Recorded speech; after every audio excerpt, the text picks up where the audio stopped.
அன்பு நேர்களுக்கு இனிய வணக்கம். தனுசு ராசிக்கார நேர்களுக்கு நம்ம இன்னைக்கு வீடியோ பதிவுக்கு முழுமையாக போகிறதுக்கு முன்னாடி முருகரை மனதார வணங்கிட்டு வீடியோ பதிவுக்குள்ளே போயிடலாங்க. ஓம் முருகா போற்றி, ஓம் முருகா போற்றி, ஓம் முருகா போற்றி, என்னை காக்கும் முருகனே போற்றி, நல்லதே நடக்கும், நல்லது மட்டும்தான் நடக்கும். நம்மளோட தனுசு ராசிக்காரங்களை பொறுத்த வரைக்கும் தன் பிரச்சனைகளை வெளிக்காட்ட ரொம்பவும் இவங்க தயங்குவாங்க. பரவாயில்ல, நீ எனக்கு துரோகம் பண்ணிட்ட, நல்லா இருந்துட்டு போ அப்படின்னு சொல்லி பழகப்பட்டவங்களாக தாங்க நம்மளோட தனுசு ராசிக்காரங்க வாழ்ந்துக்கிட்டு இருக்காங்க. இவங்களை பொறுத்த வரைக்கும் வாழ்க்கையில் எவ்வளவு பிரச்சனை இருந்தாலும் அதை பற்றி தூளி கூட கவலைப்பட மாட்டாங்க. ஆனால் நெருங்கிய உறவின் வாழ்க்கையில் ஒரு பிரச்சனை வருதுன்னு வச்சுக்கங்க, ஓடி போய் உதவி செய்யக்கூடியவங்களா இவங்க இருப்பாங்க. இவங்க நட்புக்கு முக்கியத்துவம் தருவாங்க. அதே நேரத்தில் நண்பனுக்காக உயிரை கொடுக்க கூட இவங்க தயங்க மாட்டாங்க. இவ்வளவு அருமையான நற்குணங்களை கொண்ட தனுசு ராசிக்கார அன்பர்களே, எல்லாரும் ஆரோக்கியமாக இருக்கீங்களா? எங்கம்மா நீங்கள் வர எங்களை பார்த்து இப்படி ஒரு கேள்வி கேட்குறீங்களே, எங்களை பார்த்தா ஆரோக்கியமாக இருக்கிற மாதிரியா தெரியுது அப்படின்னு உங்கள் மனசில் நினைக்கிறது எனக்கு புரியுதுங்க. தனுசு ராசிக்காரர்களே, உங்கள் வாழ்க்கையில் இருக்கக்கூடிய இந்த கஷ்டமான சூழ்நிலை எல்லாமே இனி வரக்கூடிய காலங்களில் காணல் நீராக மறையப்போகுது. உங்கள் வாழ்க்கையே அருமையான வாழ்க்கையாக மாறப்போகுது. இது நாள் வரைக்கும் உங்களை வேண்டாம் என்று உதறி தள்ளிட்டு போன சொந்த பந்தங்கள் எல்லோருமே இனி வரக்கூடிய காலங்களில் உங்களை தேடி வரப்போகிறாங்க. உங்கள் குடும்பத்தில் சுப காரியங்கள் அடுக்கடுக்காக நடக்க போகுது. உங்களுடைய உடல்நிலை ஆரோக்கியமாக இருக்க போகுதுங்க. திருமணம் ஆகாதவர்களுக்கு திருமண தடை நீங்கி உங்களுக்கேற்ற சரியான வாழ்க்கை துணையோட உங்களுக்கு திருமணம் நடக்க போகுதுங்க. குழந்தை பாக்கியம் இல்லாதவர்களுக்கு குழந்தை பாக்கியம் கிடைக்க போகுதுங்க. இந்த 2026 கிரகங்களின் நிலை எப்படி இருக்கும் அப்படிங்கிறத பற்றியும், குரு, சனி, ராகு, கேது ஆகிய 4 கிரகங்களின் நிலையை வைத்து இந்த வருடம் எப்படி இருக்கும் அப்படிங்கிறத நம்ம கணிக்க முடியுங்க. அதை பற்றி தாங்க நம்ம இன்னைக்கு இந்த வீடியோ பதிவில் விரிவாக பார்க்க போகிறோங்க. மற்ற வருடங்களை விட இந்த வருடம் ஒரு அதிசயமான வருடமாக இருக்குங்க. ஒவ்வொரு கிரகமும் அந்தந்த நட்சத்திரத்தில் செல்றதுனால இது ஒரு சிறப்பான அமைப்பாக இருக்கும். இந்த கிரகங்களின் நல்ல நிலை மனித வாழ்க்கையில் வெற்றியை தருங்க. சனி தொழில், உத்தியோகம், கடின உழைப்பு ஆகியவற்றை குறிக்குதுங்க. குரு பணங்க, சுபகாரியங்கள், தோஷங்களை நீக்கிறது ஆகியவற்றை குறிக்குதுங்க. ராகு, கேது தோஷங்களை ஏற்படுத்தக்கூடிய கிரகங்கள் என்றும், ராகு ஒருவரை உயரத்தில் கொண்டு சென்று கீழே தள்ளுங்க, கேது குலவமான மல்நிலையை உருவாக்கும் அப்படின்னு சொல்லப்படுதுங்க. தனுசு ராசிக்காரங்க ஒழுக்கமானவங்க, எந்த வேலையையும் சரியாக செய்பவங்க, பொய் சொல்ல தெரியாதவங்க, குடும்பத்தின் மீது பாசம் உள்ளவங்க, பொதுவான குணங்களை இவங்க கொண்டவங்களா இருக்காங்க. இவங்க பெரும்பாலும் பிறந்த ஊரை விட்டு வெளியூர் அல்லது வெளிநாடு சென்று பயணங்கள் மேற்கொள்வாங்க. ஒரு குறிக்கோளை வைத்து விட்டா அதை முடிக்கும் வரை விடமாட்டாங்க. நண்பர்களாக இருந்தாலும் சரி, எதிரிகளாக இருந்தாலும் சரி, அவர்களை எளிதில் நண்பராக ஆக்கிக் கொள்ளும் திறன் தனுசு ராசிக்காரர்களுக்கு உண்டு. விட்டு கொடுத்து போகும் தன்மை அவர்களிடம் அதிகம் இருக்கு. 2026ஆம் ஆண்டில் குரு, சனி, ராகு, கேது ஆகிய 4 கிரகங்கள் தனுசு ராசியினரின் வாழ்க்கையை மாற்றப் போகின்றன. ராகு 3ஆம் இடத்தில் இருக்கிறார். அவர் அந்த வருடம் மாறமாட்டார். சனி பகவான் 4ஆம் இடத்தில் கேந்திர யோகத்தில் இருக்கிறார். குரு 7ஆம் இடத்தில் கேந்திரத்தில் இருக்கிறார். கேது 9ஆம் இடத்தில் திரிகோணத்தில் இருக்கிறார். குருவும் கேதுவும் நட்பு கிரகங்கள். எந்த கிரகமும் கெட்ட இடத்தில் இல்லை. சனி பகவான் 4ஆம் இடத்தில் அர்த்தஷ்டம சனியாக இருக்கிறார். ஆனால் அவர் சுயசாரம் வாங்கியிருக்கிறதுனால நல்லது நடக்குங்க. சனி பகவான் சுயசாரம் வாங்கியிருக்கிறதுனால வேலைவாய்ப்பு இல்லாதவங்களுக்கு வேலைவாய்ப்பு கிடைக்கும். எதிரிகள் தொல்லை இருக்காது, கடன் இருக்காது, வழக்குகள் சாதகமாக முடியும், அப்பாவின் சொத்து கிடைக்கும். குரு பகவான் ராசியை பார்க்கறதுனால வழக்குகளில் வெற்றி கிடைக்கும்.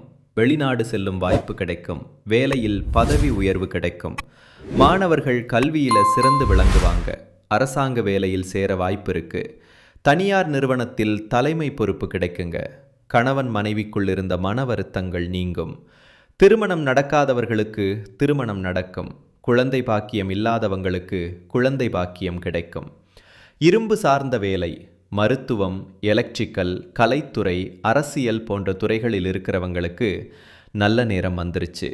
பெண்களுக்கு மிகப்பெரிய வெற்றி கிடைக்கும். லாட்சி யோகம் உள்ளதா என்று ஜாதகத்தை பார்த்து தெரிந்து கொண்டு முயற்சி செய்தா வெற்றி கிடைக்குங்க.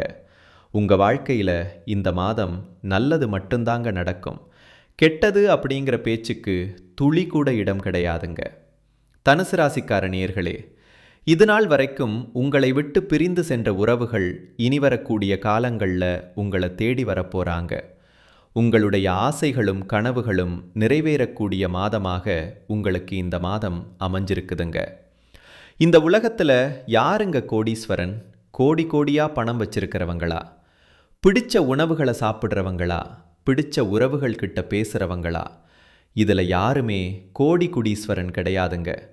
யார் ஒருத்தவங்க நோய் நொடி இல்லாமல் மனக்கவலை இல்லாமல் நிம்மதியாக தூங்குறாங்களோ அவங்க தாங்க இந்த உலகத்திலேயே சிறந்த கோடீஸ்வரன். அப்பேற்பட்ட கோடீஸ்வரனாகக்கூடிய யோகம் உங்களுக்கு இந்த மாதம் அமைஞ்சிருக்குதுங்க. உங்கள் வாழ்க்கையில் இனி வரக்கூடிய காலங்களில் கவலை, கண்ணீர் அப்படிங்கிற பேச்சுக்கெல்லாம் துளி கூட இடம் கிடையாதுங்க. இது நாள் வரைக்கும் உங்களுடைய மனசில் இருந்த மனக்கவலைகள் எல்லாம் இனி வரக்கூடிய காலங்களில் காணாமல் போக போகுதுங்க. நீங்கள் சந்தோஷமான ஆரோக்கியமான வாழ்க்கையை இனி வரக்கூடிய காலங்களில் வாழ போகிறீங்க. உங்கள் வாழ்க்கையில் சந்தோஷம் நிலச்சிருக்க போகுதுங்க. தனுசு ராசிக்காரங்களே, அடுத்த 48 நாட்களுக்கு உங்கள் கிட்ட யாராவது எதிர்மறையாக பேச வந்தாங்கன்னு வச்சுக்கோங்க. அவங்கக்கிட்ட இருந்து நீங்கள் கொஞ்சம் விலகி இருந்துக்கோங்க. உங்களுக்கென்று சில விதிமுறைகளை நீங்கள் போட்டு அதன்படி வாழ கற்றுக்கோங்க. உங்களுக்கான வாழ்க்கைக்கான முழுமையான மாற்றத்திற்கு கட்டுப்பாடுகள் இருந்து தாங்க ஆகணும். அப்போத்தான் முழுமையான மாற்றத்தையும் முன்னேற்றத்தையும் உங்கள் வாழ்க்கையில் நீங்கள் பார்க்க முடியுங்க. வார்த்தைகளால் புலம்பிக் கொண்டிருந்தா எதுவுமே மாறாதுங்க. எனக்கு பிரச்சனை, கஷ்டம் திரும்ப சொல்லிகிட்டே இருந்தால் பிரபஞ்சம் நமக்கு கஷ்டத்தை தாங்க கொடுக்கும். நம்ம என்ன நினைக்கணும்னா, நம்ம வாழ்க்கையில் இருக்கக்கூடிய பிரச்சனையெல்லாம் போயிருச்சு, என் வாழ்க்கையில் நல்லது தான் நடக்கும் அப்படின்னு நம்ம நினச்சோன்னாவே போதும். பிரபஞ்சம் நம்ம வாழ்க்கையில் நல்லது நிச்சயமாக கொடுக்குங்க. நீங்கள் பேசக்கூடிய வார்த்தைகளுக்கு சக்தி இருக்குதுங்க. நல்லதை தேடக்கூடிய நபராக நீங்கள் இருக்கிறதுனால தான் நம்மளோட வீடியோ பதிவு உங்கள் கண்ணுக்கு தென்பற்றுக்குதுங்க. உங்களுக்கு என்ன தேவை அப்படிங்கிறத ஒரு தாளில் எழுதுங்க. உதாரணமாக ஒரு வேலை கிடைக்கணும் அப்படின்னா, நான் டீம் லீடராக பணிபுரிகிறேன் அப்படின்னு எழுதுங்க. நீங்கள் எழுதியதை அடுத்த 48 நாட்களுக்கு காலையில் எழுந்ததும் படிங்க. அதில் எழுதிய ஒவ்வொரு பாயிண்ட்டையும் நீங்கள் நடந்து முடிந்த மாதிரி எழுதுங்க. தினமும் அந்த வார்த்தையை படிக்கும்போது 5 நிமிஷம் கண்களை மூடி அந்த காட்சிகளை உங்கள் ஆழ் மனதில் கொண்டு வாங்க. டீம் லீடராக நீங்கள் அந்த ஆஃபீஸில் உட்காந்து பணிபுரிகிறீங்க அப்படின்னு நினச்சி சந்தோஷப்படுங்க. பிரபஞ்சம் நீங்கள் கேட்டதை உங்களிடம் அனுப்புவதாக நினைக்கிறோம். ஆனால் உண்மை என்னென்னா, நம்முடைய ஈர்ப்புத்தன்மையால் அதை தேடி அடைய போகிற வரும் பிரபஞ்சம் உங்களோடு கனெக்ட் ஆகிடுச்சுனாவே உங்களுக்கு தேடல் வருங்க. உங்களுக்கான நல்லதை தேட ஆரம்பிப்பீங்க. அப்போ ஒவ்வொரு விஷயமும் ஓப்பன் ஆகுங்க. திரும்பவும் இதே பெயரில், இதே ஊரில், இதே உருவத்தில் பிறக்க போகிறதில்லைங்க. இந்த ஒரு வாய்ப்பில் என்னென்ன நல்லதை உள்ளே கொண்டு வர முடியுமோ அதற்கான வழிகளை நம்ம பின்பற்றி தாதாங்க ஆகணும். நீங்கள் நல்லதை தேடக்கூடிய நபராக இருக்கிறதுனால உங்கள் வாழ்க்கையில் நல்லது தாங்க நடக்கும். கெட்டதுங்கிற பேச்சுக்கு தூளி கூட இடம் கிடையாதுங்க. குலதெய்வம் எங்கேயோ இருக்குது, என்னமோ இருக்குது அப்படின்னா நீங்கள் நினைக்க வேண்டாங்க. நீங்கள் எங்கே இருந்தாலும் ஒரு தீபம் ஏற்றி வச்சு அந்த தீப ஒளியில் தெய்வங்கள் இருக்கிறாங்க அப்படின்னு நினச்சி வழிபாடு செய்யுங்க. உங்களுக்கு என்ன தேவை அப்படிங்கிறத ஒரு தாளில் எழுதுங்க. உதாரணமாக ஒரு வேலை கிடைக்கணும் அப்படின்னா, நான் டீம் லீடராக பணிபுரிகிறேன் அப்படின்னு எழுதுங்க. நீங்கள் எழுதியதை அடுத்த 48 நாட்களுக்கு காலையில் எழுந்ததும் படிங்க. அதில் எழுதிய ஒவ்வொரு பாயிண்ட்டையும் நீங்கள் நடந்து முடிந்த மாதிரி எழுதுங்க. தினமும் அந்த வார்த்தையை படிக்கும்போது 5 நிமிஷம் கண்களை மூடி அந்த காட்சிகளை உங்கள் ஆழ் மனதில் கொண்டு வாங்க. டீம் லீடராக நீங்கள் அந்த ஆஃபீஸில் உட்காந்து பணிபுரிகிறீங்க அப்படின்னு நினச்சி சந்தோஷப்படுங்க. பிரபஞ்சம் நீங்கள் கேட்டதை உங்களிடம் அனுப்புவதாக நினைக்கிறோம். ஆனால் உண்மை என்னென்னா, நம்முடைய ஈர்ப்பு தன்மையால் அதை தேடி அடைய போகிற வரும் பிரபஞ்சம் உங்களோடு கனெக்ட் ஆகிடுச்சுனாவே உங்களுக்கு தேடல் வருங்க. உங்களுக்கான நல்லதை தேட ஆரம்பிப்பீங்க. அப்போ ஒவ்வொரு விஷயமும் ஓப்பன் ஆகுங்க. திரும்பவும் இதே பெயரில், இதே ஊரில், இதே உருவத்தில் பிறக்க போகிறது இல்லைங்க.